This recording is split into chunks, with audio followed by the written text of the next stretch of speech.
حضرت ابن مکی رحمۃ اللہ تعالی آپ فرماتے ہیں کہ میری یہ عادت تھی کہ میں رمضان المبارک میں بھی اور عام دنوں میں بھی اپنے والد صاحب کی قبر پر پابندی سے جاتا تھا.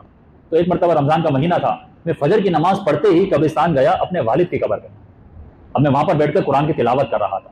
یہ خوش نصیب باپ تھا کہ جس کا بیٹا باپ کی قبر پر آ بھی رہا ہے اور قرآن بھی پڑھ رہا ہے. ہم میں سے بہت سے ایسے ہیں جو کہتے ہیں ہمارے پاس بیٹے ہیں، اللہ نے اولاد کی نعمت سے نوازا ہے، مگر وہ بیٹا نہ نمازی ہے، نہ قرآن کا قاری ہے، نہ اس کو قرآن پڑھنا آتا ہے، نہ اس کو باپ کی پڑھی ہے، چھوڑ چھاڑ کے کسی اور ملک میں چلا گیا. اب باپ اکیلا پڑھا ہے، ماں اکیلی پڑھی ہے.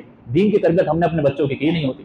پھر جب بڑھاپا آ جاتا ہے نا اور بچے چھوڑ کر جاتے ہیں اور بولتے ہیں کہ ہماری جان چھوڑو، پھر افسوس ہوتا ہے. تو حضرت ابن مکی رحمۃ اللہ تعالی علیہ یہ وہ بیٹے تھے کہ باپ نے ایسی تربیت کی تھی کہ یہ ہر روز پابندی کے ساتھ باپ کی قبر پہ جاتے. کہتے رمضان تھا، فجر کی نماز کے بعد میں باپ کی قبر پہ بیٹھا تھا، قرآن کی تلاوت کر رہا تھا. تو تھوڑی ہی دیر میں مجھے کسی قبر میں سے چیخنے چلانے کی آواز آئی، آہو بکا رونا دھونا. تو میں تھوڑا سا گھبرا گیا کہ یہ کسی آواز آئی. میں نے مصحف بند کیا اور میں اس قبر کی طرف بڑھا جہاں سے آوازیں آ رہی تھی. میں نے کان لگا کر سنا تو تکلیف کی آوازیں آ رہی کہ پین محسوس ہو رہا تھا. آپ کہتے ہیں کہ میں وہاں تھوڑی دیر بیٹھا رہا، روشنی ہو گئی. تو روشنی ہو گئی تو لوگوں کو وہاں سے گزرنا شروع ہو گیا.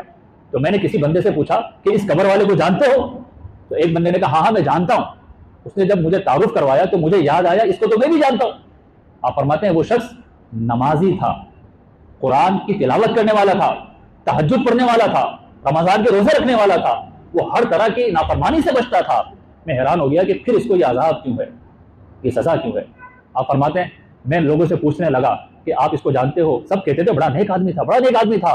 مگر ایک بندے نے مجھے کہا کہ یہ نیکی تو کرتا تھا مگر بڑھاپے میں اس کے پاس پیسے کم ہو گئے تھے، تھوڑا سا اماؤنٹ تھی، تو یہ لوگوں کو انٹرسٹ بیس لون دیتا تھا.